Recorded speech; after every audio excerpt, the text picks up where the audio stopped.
우리가 오늘은 하나님의 섭리에 관하여서 배우겠습니다. 좀 더 정확하게 표현을 해드린다면은 섭리하시는 하나님과 하나님의 보존하시고 통치하심, 다스림에 관하여 우리가 배울 겁니다.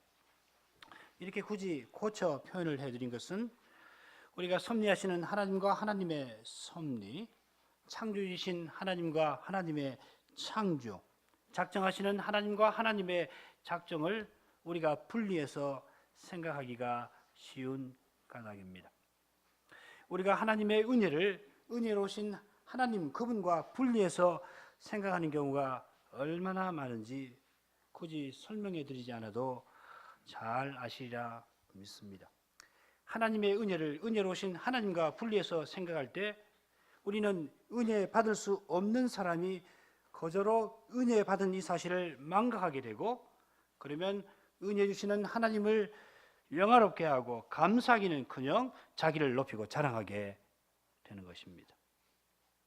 하나님의 말씀에서 작정하시는 하나님께서 독생자를 내어주신 우리의 아버지이심을 바로 깨닫지 못하면은 하나님의 작정은 어느 사이에 결정론으로 변하기 쉽고, 그래서 하나님의 약속을 믿고 하나님의 거룩한 사랑을 겸손히 구하기보다는 자기 안에서 풀과 같은 인생에 불과한 그런 자기 안에서 구원의 증거를 찾으려고 합니다. 사람이 무엇인지를 안다면 이게 참 험한 일이죠. 그런데도 그렇게 하려고 하는 것입니다. 그처럼 창조주 하나님을 생각하지 아니하면 날마다 온갖 선한 것을 받아 누리고 있음에도 하나님의 선하심을 감사하기보다는 그 선한 것으로 피조물을 섬기는 대로 추락하는 것입니다. 그러므로 우리가 하나님 말씀에서 하나님을 배워야 합니다. 처세술, 무슨 사상, 처세술, 혹은 이런저런 이 심리적인 치료법 이거 배우는 거 아닙니다. 하나님을 배워야 합니다. 아니, 하나님께서 하나님의 말씀인 성경과 이 복음 강설에서 친히 말씀하시는 그 음성을 우리가 들을 수가 있어야겠습니다. 하나님께서 성경에서 말씀하시는 그것을 듣는 사람이 성경을 바로 읽는 사람입니다. 그럴 때 내가 성경을 읽습니다마는, 심지어 소리내어서 읽습니다마는 내가 성경을 읽는 것이 아니라 성경이 나를 읽게 될 겁니다. 이 루터의 말이죠. 성경에서 하나님이 말씀하실 때 말씀을 듣는 나 자신이 말씀하시는 하나님의 영광 앞에 숨김없이 드러나서 우리는 그 앞에서 우리의 죄를 고백하게 되고 겸손히 하나님 은혜를 구하게 될 것입니다. 집에서든지 교회에서든지 성경을 읽는데 만일 이런 일이 없다면 그건 이상한 일이 아닐 수가 없습니다. 히브리서 4장 거기 보면은 만물이 하나님 앞에서 벌거벗은 듯이 드러난다 하지 않았습니까? 우리가 성경을 읽을 때 말씀하시는 하나님 앞에 서는 것인데 그 하나님 앞에서 우리의 심연이 숨김 수가 없이 다 드러나고야 마는 것 아니겠습니까?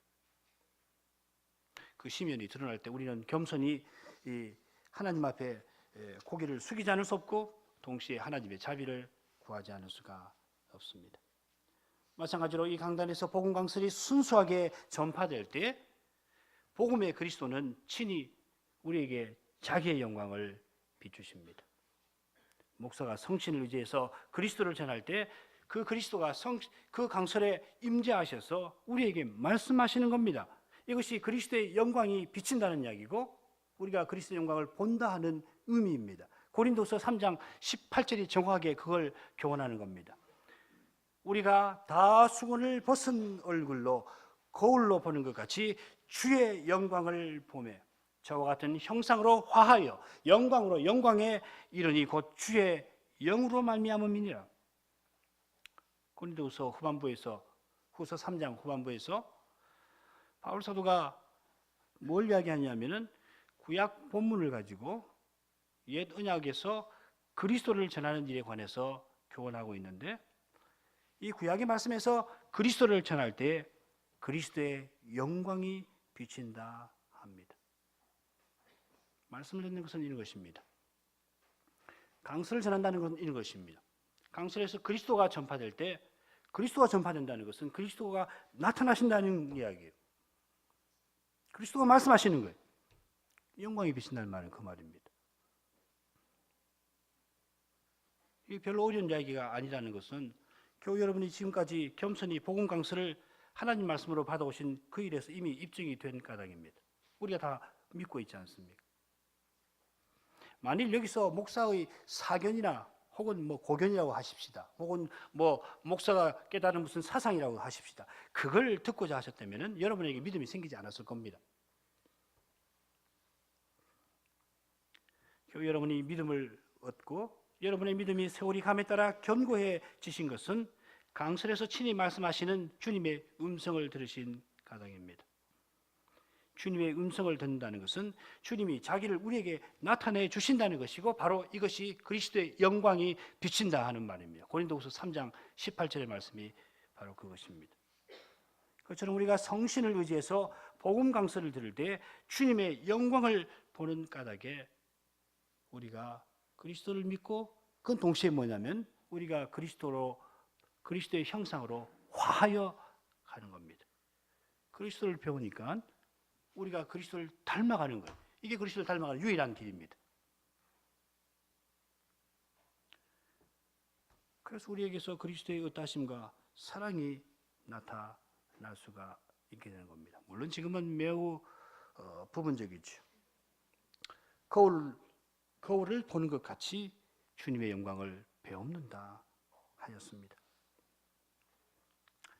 우리 요즘 쓰는 거울 아니죠? 청동 거울입니다. 청동 거울, 희미하게 윤곽에 보이는 그런 거울로 보는 것처럼 지금은 우리가 그만큼 주님을 압니다. 장차는 주님을 계신 그대로 배웠기 때문에 우리가 주님의 완전한 영광으로 말미암아 심지어 우리가 주님과 같아지게 될 것입니다. 그날에 비하면은 이제 우리는 겨우 출발선에 섰습니다. 그렇긴 합니다만은 청동 거울로 보는 것 같을지라도 우리가 주님의 형상으로 화하여서 그러니까 매우 부분적이나마 주님의 의타심을 드러낼 수 있습니다. 드러나야 합니다. 이것이 한편으로는 우리에게 탄식을 불러일으키고 그런데 동시에 다른 한편으로는 이것이 우리에게 확신을 불러일으킵니다. 묘하죠? 영광의 그날을 생각하면 지금 우리의 형편은 어떤 형편이든지 결코 만족할 수 없습니다. 그리스도와 같아질 그날을 생각하면 지금 여기서 아이고 이거 좋습니다. 그만 여기 스톱하겠습니다. 그런 생각할 수 없습니다. 사실상 우리가 그리스도를 드러내면 세상에서는 물론이고 이 불완전한 지상의 교회에서도 미움을 받지 않습니까? 그러니 주님 다시 오시는 그날을 우리가 얼마나 갈망하게 됩니까? 문제가 마치 파도와 같이 끊임없이 밀려드는 것처럼 끊이지 아니할 때 우리 마음은 이 모든 문제가 다 해결되는 그날을 얼마나 갈구하게 됩니까? 그런데 주님께서는 탄식하는 우리로 하여금 주님이 우리와 함께 해주시는 그것을 성신으로 보여주십니다.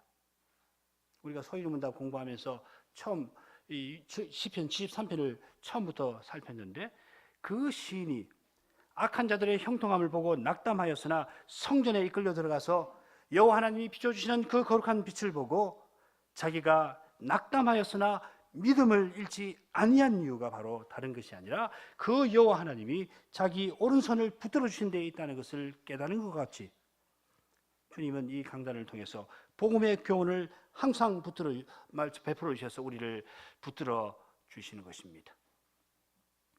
이 사실을 깨달을 때 탄식하던 우리의 마음이 주님을 찬송하는 심정에 나아갑니다. 나는 잠시도 이 어려운 현실을 견딜 수가 없습니다마는 주님은 이 현실을 통하여 오히려 우리를 영광으로 이끌어 가십니다.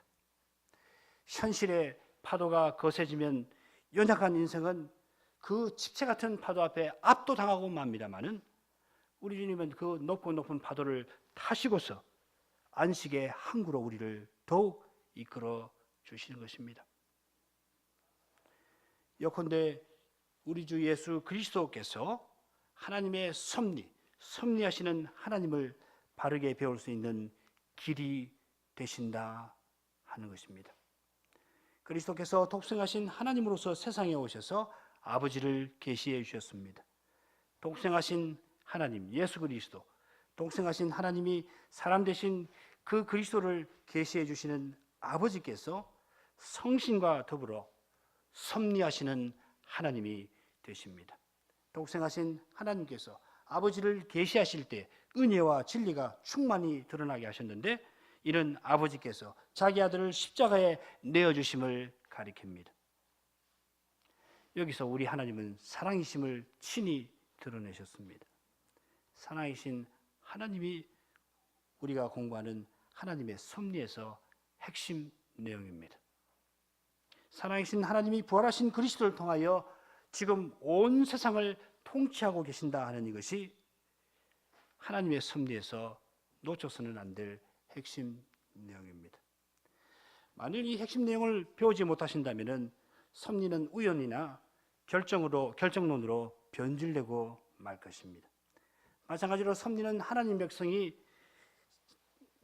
자기 변명의 수단으로 전락하고 말 것입니다. 하나님의 뜻을 순종하지 아니한 결과로 당한 그런 일들을 감히 하나님의 섭리라고 말씀하시지 마시기를 바랍니다. 어떤 사람은 자기가 하나님 뜻대로 전혀 살지 않은 까닭에 여기서도 실패하고 저기서도 실패하고, 그런데 이런 사실들을 다 들어가지고 제가 그래서 신학교 가서 공부해서 목사 되는 것이 하나님 뜻입니다 합니다. 그런 거 없습니다. 그게 무슨 섭리입니까? 그런 사람이, 목사로서의 소명이 없는 사람이 모든 일을 실패하고 이제 남은 것은 신학교밖에 없습니다 하고 온 사람이 어떻게 하나님 말씀을 바로 분별해서 가르칠 수가 있겠습니까? 섭리는 그런 것 아닙니다. 섭리하시는 하나님은 지금 부활하신 그리스도를 통해서 거룩한 교회를 세워 나가십니다. 하나님의 섭리를 고백하는 사람은 이 교회에 속하여서 그리스도의 지체로 살아가는 사람입니다. 가정에서 그리스도를 드러내는 사람입니다. 그리스도의 거룩한 사랑을 나타내는 사람이 하나님의 섭리에 대해서 바로 알고 고백할 수가 있습니다. 그래서 그 사람은 이 섭리를 깨닫고 하나님 안에서 안식을 누릴 수가 있습니다. 심지어 풍랑이는 바다와 같은 현실 가운데서도 안식을 누릴 수가 있습니다. 자, 그러면 이제 소요입니다. 11문으로 가서 섭리에 대해서 좀 더 구체적으로 살펴봐야겠습니다. 함께 묻고 답해 보도록 하겠습니다. 11문. 하나님께서 섭리하시는 일이 무엇입니까?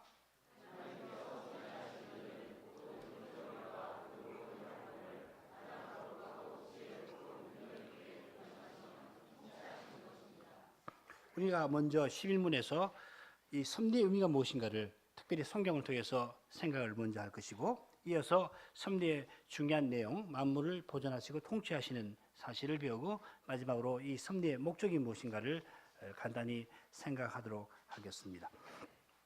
먼저 성경에서 말하는 섭리의 의미에 대해서 생각해 보죠. 이 섭리라고 하는 표현은 창세기 22장에서 왔습니다.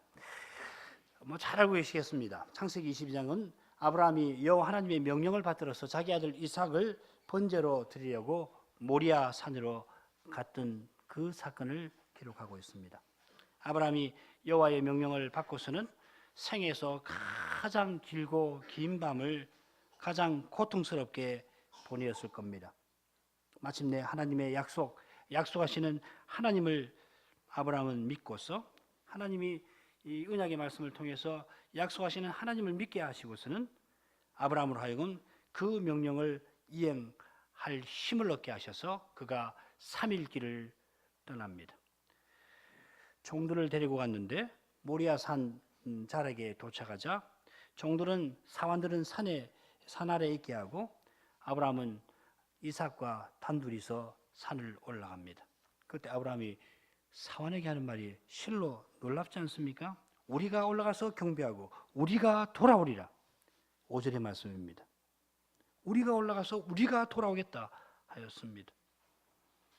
아브라함은 이제 산에서 어떻게 될는지 전혀 알 수 없습니다마는 한 가지 확신한 사실이 있었는데, 자기와 이삭이 하나님을 예배할 때 여호와 하나님이 이삭을 죽은 자 가운데서 다시 살리실 것이라는 사실입니다.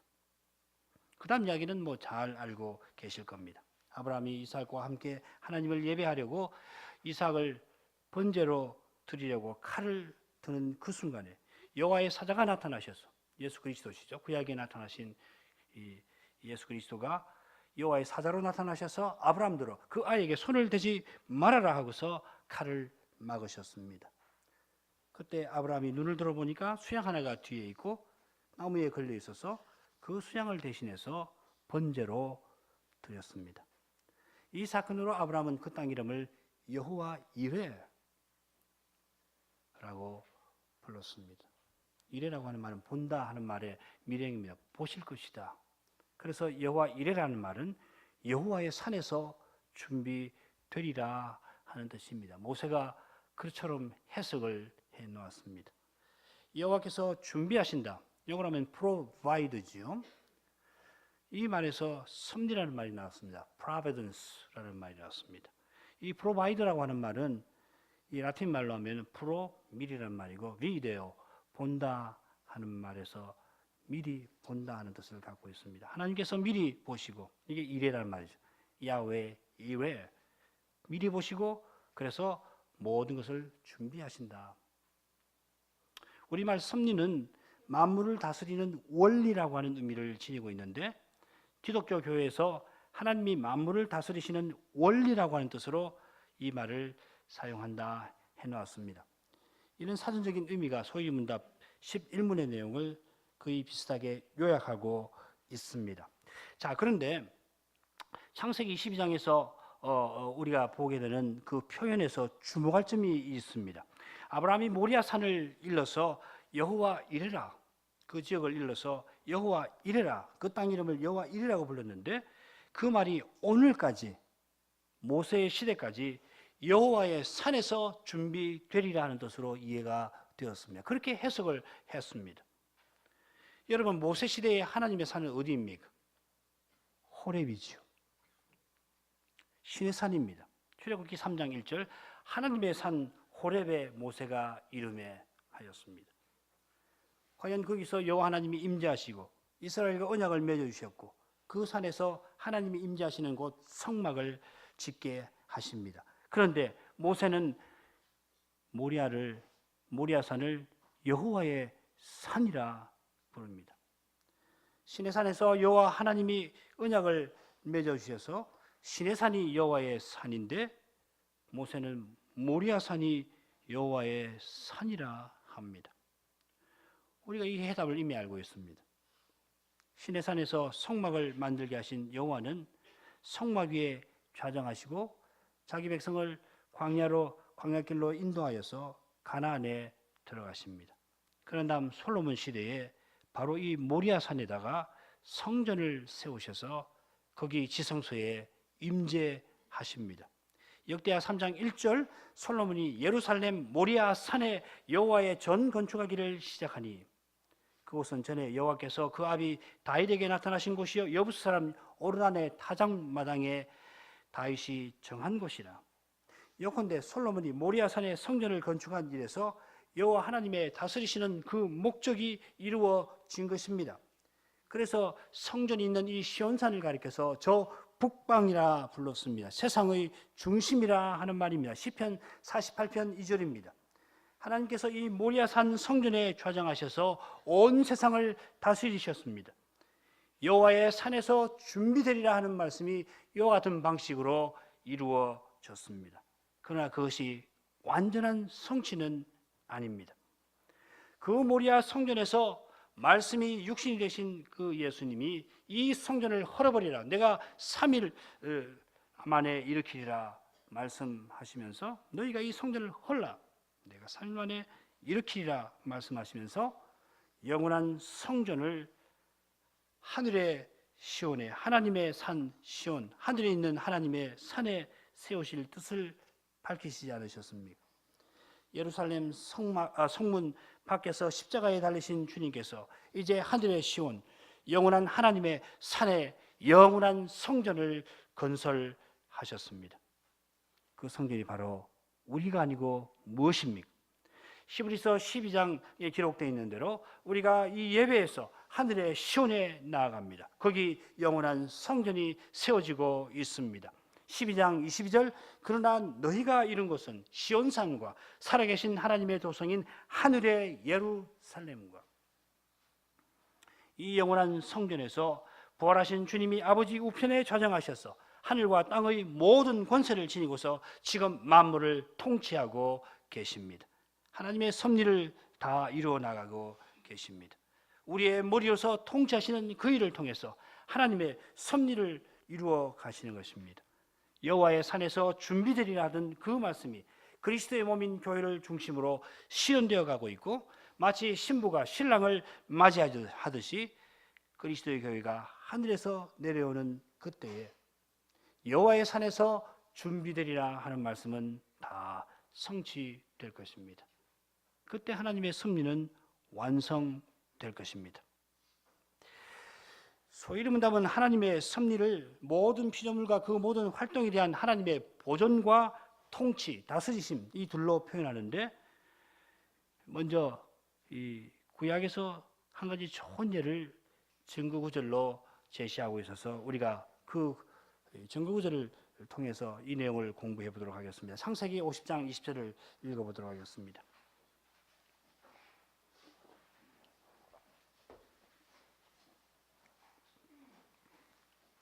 당신들은 나를 헤아려 하였으나 하나님은 그것을 선으로 바꾸사 오늘날과 같이 만민의 생명을 구원하게 하시려 하셨나니. 교회 여러분께서 이 말씀이 어떤 사건과 관련되어 있는지 이미 잘 알고 계셔서 자세한 설명을 드리지 않아도 될 줄 믿습니다. 당신들은 나를 헤아려 하였으나, 이 표현은 창세기 37장에 기록된 사건을 가리킵니다. 10명의 형들이 요셉을 시기하여서 처음에는 죽이려고 했다가 나중에는 미디안 대상에게 팔아버린 일을 가리킵니다. 이후 요셉은 애굽의 바로의 시대장인 보디발에게 팔렸고, 거기서도 오해를 받아가지고 쓰는 감옥에 갇혔다가 함께 해주시는 하나님의 도우심으로 구출됩니다.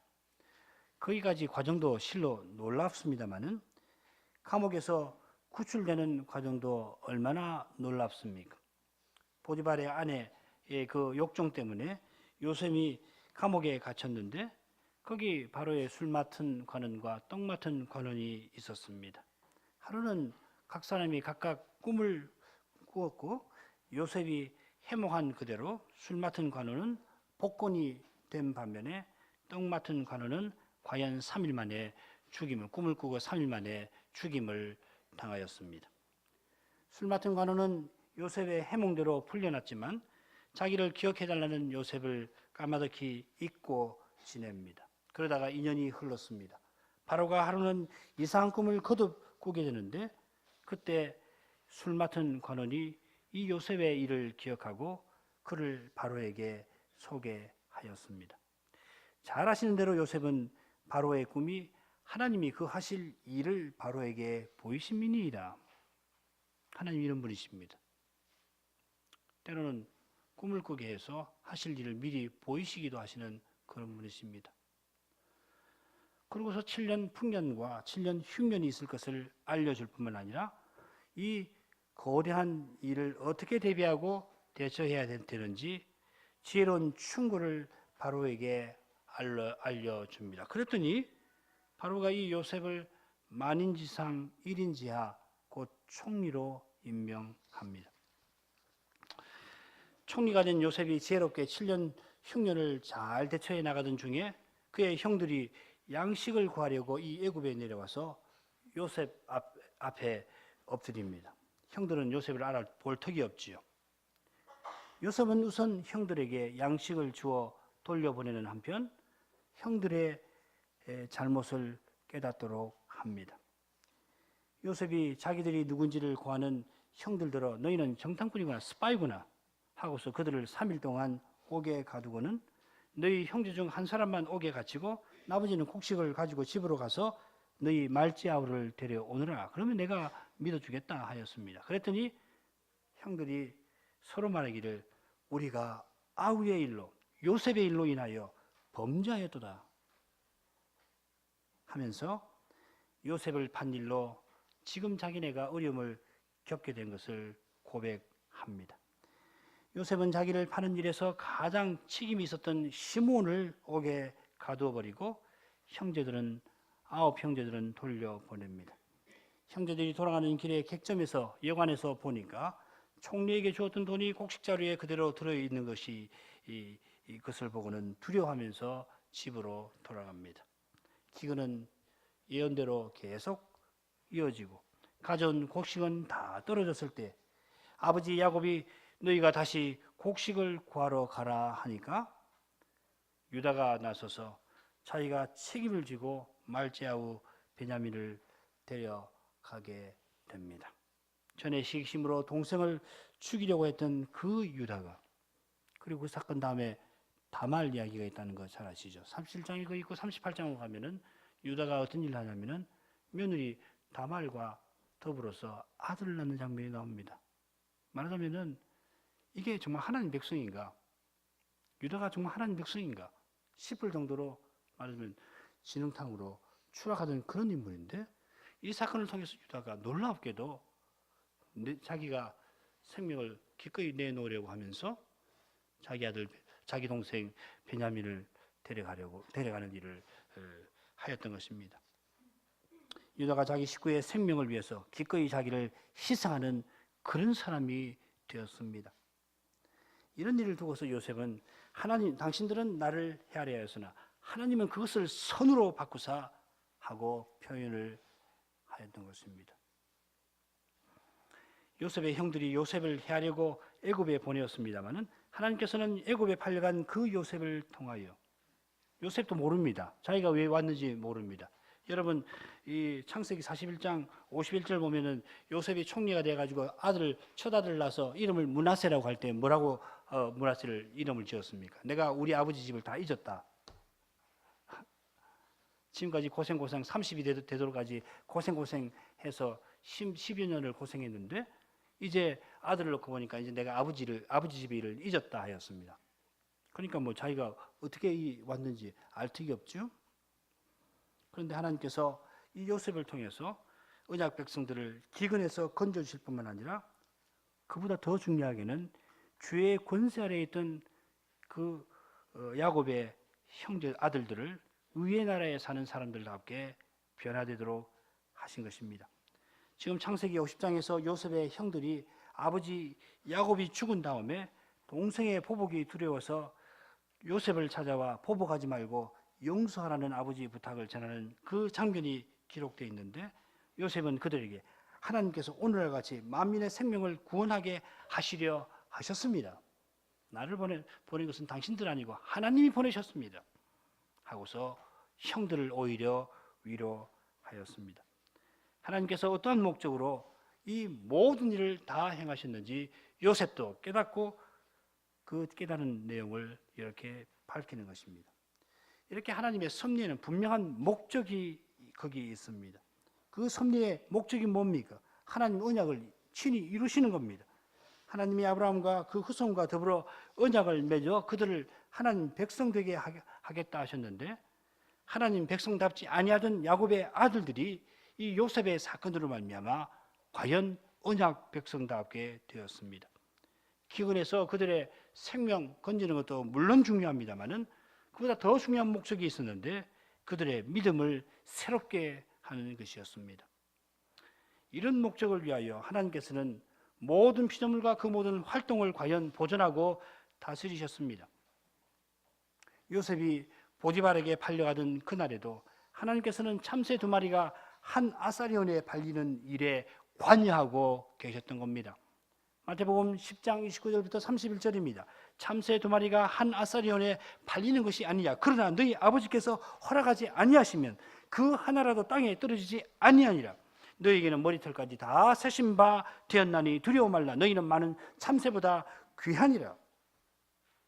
이런 하나님께서 참새 한 마리도 땅에 떨어지고 말고를 다 살펴주시는 하나님께서 요셉을 보디발의 집에 팔리도록 경영하셨던 것입니다.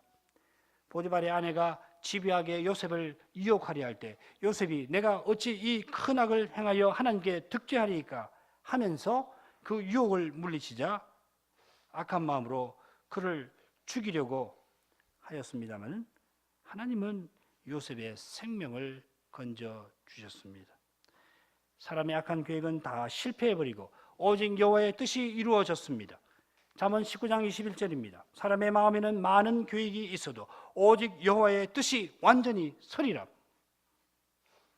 우리가 다 헤아릴 수 없는 수많은 일들과 그 일들과 관련된 수많은 사람들이 다 하나님의 보존하심과 다스림 아래에서 하나님의 뜻이 이루어지게 합니다. 우리가 그 어떤 방식으로 다 설명할 수가 없습니다만은 요셉이 살았던 시대에 날마다 동에서 해가 떠서 동에서 떠서 서로 지던 그 해와 또 수많은 별들, 달들, 그리고 구름과 강, 나무, 심지어 나일강의 그 셀 수 없이 많은 먼지까지도 하나님의 손에서 요셉을 총리로 만드시는 일에 사용되지 않았습니까? 바로가 일개 죄수였던 요셉을 총리로 삼았을 때 바로가 그런 마음을 먹었던 것이나 신하들이 그의 결정을 잠잠고 따랐던 것이나 모두 하나님의 섭리하시는 손길에 의한 것입니다. 왕의 마음이 하나님의 손에 있습니다. 하나님께서 마음대로 하십니다.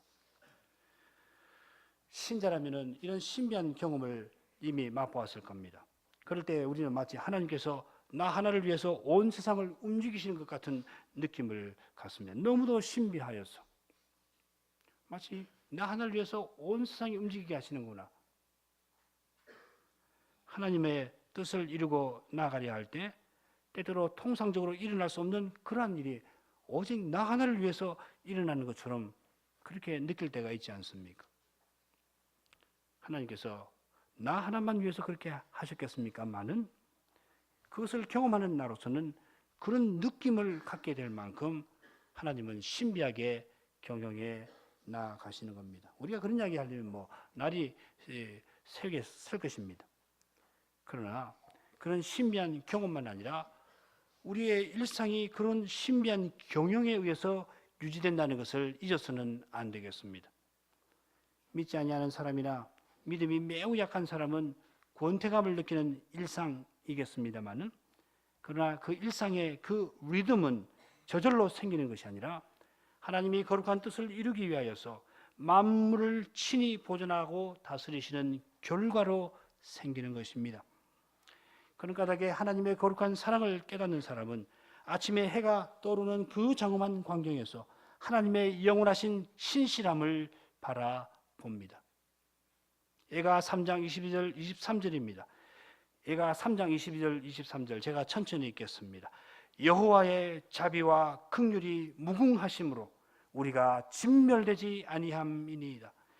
이것이 아침마다 새로우니 주의 성실이 주의 신실하심이 크도소이다. 이 예가 이 저자가 예레미야라면은 이 말씀을 해석할 수 있는 그 열쇠를 예레미야 선지자의 말씀에서 우리가 찾을 수가 있을 듯합니다.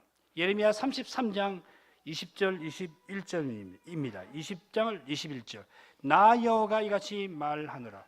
너희가 능히 낮에 대한 나의 약정 언약과 밤에 대한 나의 언약을 약정을 파하여 주야로 그 때를 읽게 할 수 있을진데 아침이 되었다가 갑자기 밤이 되다가 다시 아침이 되었다가 대낮이 되었다가 갑자기 한밤중이 되거나 그렇게 할 수 있을진데 내 종 다윗에게 세운 나의 언약도 파하여 그로 그 위에 앉아 다스릴 아들이 없게 할 수 있겠으며 내가 나를 섬기는 레위인 제사장에게 세운 언약도 파할 수 있으리라.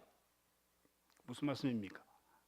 우리가 날마다 해가 동에서 떠서 서로 짐으로 밤이 찾아오는 것을 볼 때마다 다윗과 맺은 언약이 실패하지 않는다는 것을 확신할 수 있다 하는 말씀입니다. 바꿔 말씀드리면은 차마 내일 아침을 맞이하기가 두려울 만큼 시간이 제발 가지 않았으면, 제발 내일이 오지 않았으면, 그럴 때 있지요. 얼마나 어려우면은 시간이 제발 흐르지 않았으면은, 아침 햇살이 창문을 비추는 그것을 맞이하기가 두려울 만큼 그렇게 어려운 현실에 처했을지라도 해가 동에서 떠오르는 그 사실은 하나님이 우리와 맺으신 언약을 절대로 무너지지 않게 하신다는 증거가 됩니다. 오늘 해가 떠서 어제와 똑같이 서쪽으로 가고 있는 이 사실은 하나님이 우리를 향하여 신실하심을 증거합니다. 우리의 일상이, 우리가 믿음이 약해져서 권태롭게까지 느끼는 그 일상이 실은 하나님의 신실하심에 의해서 여전히 유지되는 것입니다. 우리가 일상에서 늘 누리는 모든 선한 것이 하나님의 신실하심을 증거합니다.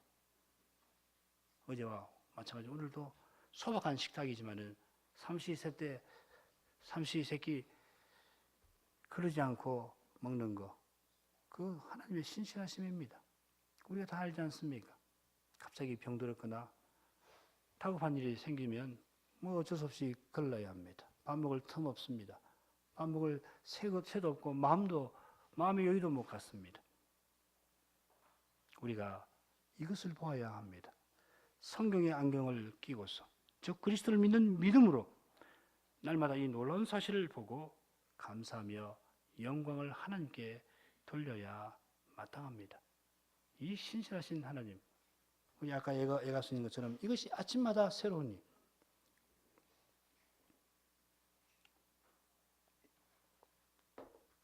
주의 성실이 크도소이다. 이 신실하신 하나님께서 오늘도 나의 하루를 지켜주시겠구나. 찬송을 드리고 감사를 드려야 마땅할 것입니다. 바로 여기에 우리가 하나님의 섭리를 믿고 고백하는 궁극적인 목적이 있습니다. 소위문답 신문에는 빠져 있습니다만은 대의문답 18문에서 이 섭리의 궁극적인 목적이 무엇인지 우리가 배울 수 있습니다. 하나님의 영광을 위하여 그것들과 그 모든 피조물들과 그 모든 활동을 배정하시는 것입니다.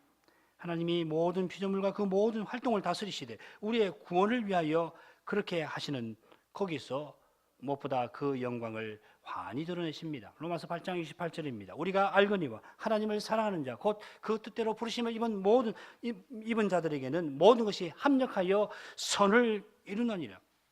사도는 하나님께서 모든 것을 다스리시는 목적이 우리에게 선을 이루시는 데 있다 합니다. 우리에게 선을 이룬다는 그 말은 우리의 구원이 다 이루어지게 하신다는 뜻입니다. 여러분, 이 사실을 우리가 어떻게 확신할 수가 있습니까? 바로 앞에 나오는 그 구절에서 우리가 그 확신의 근거를 발견합니다. 이와 같이 성신도 우리 연약함을 도우시나니 우리가 마땅히 빌바를 알지 못하나 오직 성신이 말할 수 없는 탄식으로 우리를 위하여 친히 간구하시느니라.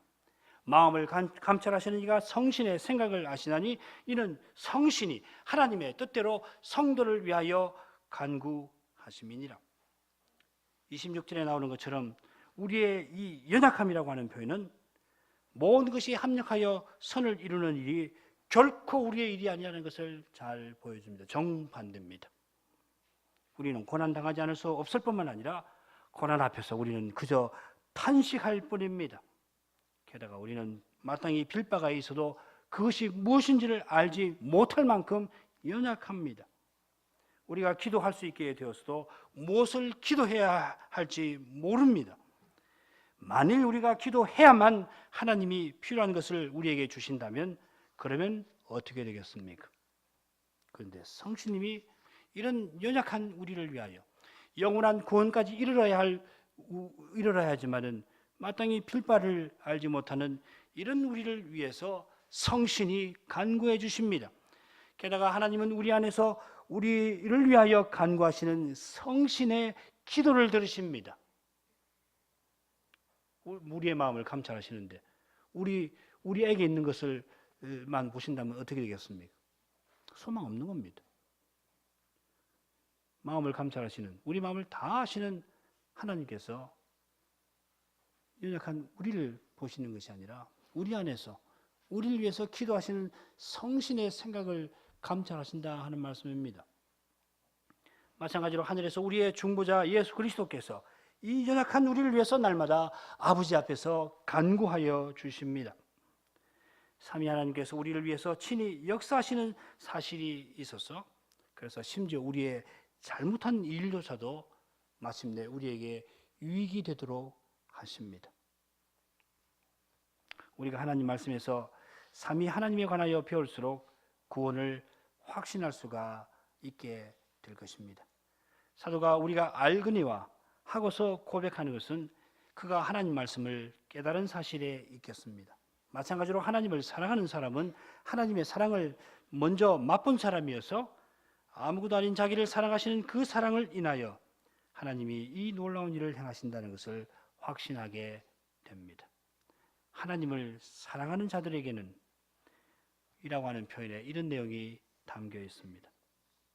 하나님이 우리를 얼마나 사랑하십니까?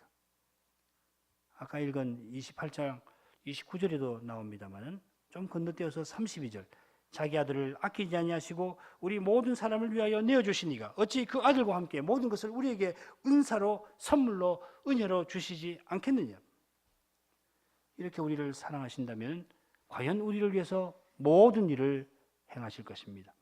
그런 까닭에 하나님의 사랑을 참으로 깨달은 사람은 아우구스티누스 교부와 마찬가지로 하나님이 이 세상에 마치 나 하나만 존재하는 것처럼 그렇게 나를 사랑하신다고 느끼게 되는 것입니다.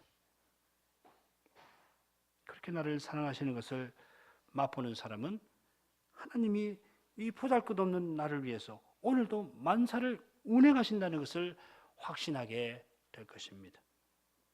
주님이 나를 위하여서 십자가에서 자기 생명을 버리신 것을 깨닫는 사람은 부활하신 주님이 지금 나를 위하여 아버지께 받은 권세를 쓰고 계신다는 것을 믿을 수 있습니다. 여러분, 이런 놀라운 사랑을 우리가 어떤 방식으로 맛볼 수 있습니까? 하나님의 뜻대로 부르심을 입은 자들이라고 하는 표현에서 그 해답을 발견합니다. 교회 여러분, 하나님의 뜻대로 부르심을 입은 것을 어떻게 아십니까? 하나님께서 우리를 어떻게 부르십니까? 하나님께서 우리를 예배에서 하나님께로 부르고 계시지 않습니까? 우리가 지금 예배에 나온 것은 하나님 우리를 부르신 까닭 아닙니까? 예배에서 하나님 말씀이 전파될 때 그 전파된 말씀에서 하나님이 우리의 이름을 부르고 계시지 않습니까? 여러분 영혼에게 우리 이름을 부르고 계시지 않습니까? 하나님이 우리를 불러서 그리스도의 몸을 이루라고 말씀하고 계시지 않습니까? 바로 그 내용이 로마서 8장 29절 그리고 30절의 핵심 내용이 될 겁니다. 하나님이 미리 아신 자들로 또한 그 아들의 형상을 본받게 하기 위하여 미리 정하셨으니 이는 그로 많은 형제 중에서 맏아들이 되게 하려 하심이니라. 또 미리 정하신 그들을 또한 부르시고 부르신 그들을 또한 의롭다 하시고 의롭다 하신 그들을 또한 영화롭게 하셨느니라. 30절에 부르시고 부르신 그들이라고 하는 표현이 나오는데 하나님이 부르신 목적이 뭡니까? 하나님의 아들의 형상을 본받도록 하시는 것. 맏아들 안에서 우리 모두가 하나님의 자녀가 되게 하시는 그것이 아니고 뭡니까? 그리스도의 형상을 본받아서 그리스도가 아버지를 사랑하시는 것처럼 그렇게 하나님 자녀답게 사는 그 사람이 하나님의 뜻대로 부르심을 입은 사람들입니다. 하나님께서 그리스도 안에서 나를 하나님의 자녀로 삼으셨음을 깨닫는 사람, 하나님이 그리스도의 몸과 지체로 선하게 하신 그것을 확신하고서 날마다 그리스도를 드러내며 사는 사람은 하나님의 사랑을 확신하게 될 겁니다. 하나님이 자기 아들을 내게 주셨고 그리스도가 나를 위하여 그 생명을 십자가에 버리셨고 성신이 이제 내 안에 사심을 확신하게 될 것입니다. 이 복음이 강단에서 전파되고 전파된 복음이 겸손히 받아들여지는 거기에 이 믿음이 발생하고 이 확신이 수립되는 것입니다. 하나님의 섭리는 하나님이 그리스도 안에서 우리의 아버지이심을 우리에게 교훈하는 것입니다. 섭리의 목적은 하나님이 그리스도를 교회의 머리로 세우시고 우리를 주님의 몸으로 세우시는 거기에 있습니다. 우리가 장래에 관하여 전혀 알지 못합니다마는 성신과 말씀으로 그리스도를 믿고 순종하여서 이처럼 주님의 몸과 지체로 계속 서나간다면 우리의 미래는 우리 앞에 점점 환하게 나타납니다. 우리의 미래가 무엇입니까? 부활하신 그리스도 아니고 무엇입니까? 이 비밀은 너희 안에 계신 그리스도시니 곧 영광의 소망이니라. 골로새서 1장 27절 하반절입니다.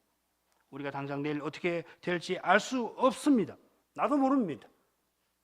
내 마음이 어떻게 움직일지 모릅니다. 게다가 내 바깥의 현실이 어떻게 될지 전혀 모릅니다만은 오늘처럼 내일도 그리스도의 인격과 영광을 드러내고 살고자 한다면 내일 일을 염려할 것이 전혀 없을 것입니다. 우리 자녀들이 내일 어떻게 될지, 장차 어떻게 될지 우리가 전혀 알지 못합니다만은 오늘 우리 자녀들에게 그리스도의 사랑을 나타내고 그리스도적인 인격으로 우리 자녀를 대하면 족하고 족합니다. 틀림없이 내일도 근심과 염려가 우리 마음을 엄습하고 틀림없이 온갖 걱정거리와 문제가 우리 앞에 기다리고 있겠습니다마는 그래 연약한 사람이라 염려하고 근심하고 슬퍼하고 괴로워하지 않을 수가 없습니다마는 그러나 내 몸에서 그리스도가 존귀 되기를 구하는 그 심령을 품고 나가신다면은 부활하신 그리스도가 걱정하고 슬퍼하고 괴로워하는 우리와 이미 함께 하셔서 우리의 그 오른팔을 붙들어 주실 뿐만 아니라 우리의 발을 영원한 하늘로 옮겨주고 계실 것입니다. 근심 가운데서 평안을 누리게 하시고 슬픔 가운데서 하늘의 희락을 맛보게 하시고 죄악 그 가운데에서 그리스도의 의를 붙들게 하시는 데에서 하나님의 사랑의 영광이 우리에게 나타날 것입니다. 우리가 연약해서 울부짖을 때 주님의 거룩하신 능력이 나타나서 그 거룩하신 영광을 나타내십니다. 그 영광을 보고 우리는 찬송하지 않을 수 없고 그 사랑을 깨닫고 우리는 감사하지 않을 수가 없게 될 것입니다. 시편 73편 시인이 그런 고백에 나아가지 않았겠습니까? 내가 항상 주와 함께하니 주께서 내 오른손을 붙드셨나이다. 주의 견우로 나를 인도하시고 후에는 영광으로 나를 영접하시리니 하늘에서는 주의 누가 내게 있으리요 땅에서는 주밖에 나의 사모할 자 없나이다. 내 육체와 마음은 쇠잔하나 하나님은 내 마음의 반석이시요 영원한 분깃이시라. 기도하십시다. 거룩하신 아버지, 그리스도 안에서 우리의 아버지가 되셔서 모든 것이 합력하여 우리에게 선을 이루게 하여 주시니 그 사랑이 실로 크시옵나이다.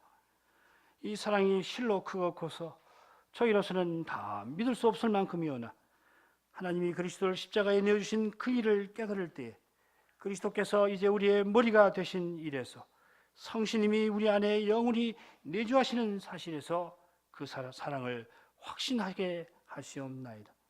저희가 그리스도의 몸답게 서나갈 때 하나님이 우리의 아버지로서 만사를 경영하시는 것을 믿을 수 있게 하시옵나이다. 이 강단에서 이 복음이 전파되는 이 사실 하나에서도 하나님 사랑이 얼마나 크신지를 깨닫게 되옵나이다. 그러므로 저희가 이 은혜와 사랑을 깨닫는 자다옵게 하나님의 부르심에 합당하게 행하게 하여 주옵소서. 어려운 현실에서도 저희가 성신을 의지하여 그리스도로 행하게 하옵소서. 그리스도와 같이 하나님을 그때에도 전부로 알고 하나님만 의지하게 하옵소서. 예수 그리스도 이름으로 기도하옵나이다. 아멘.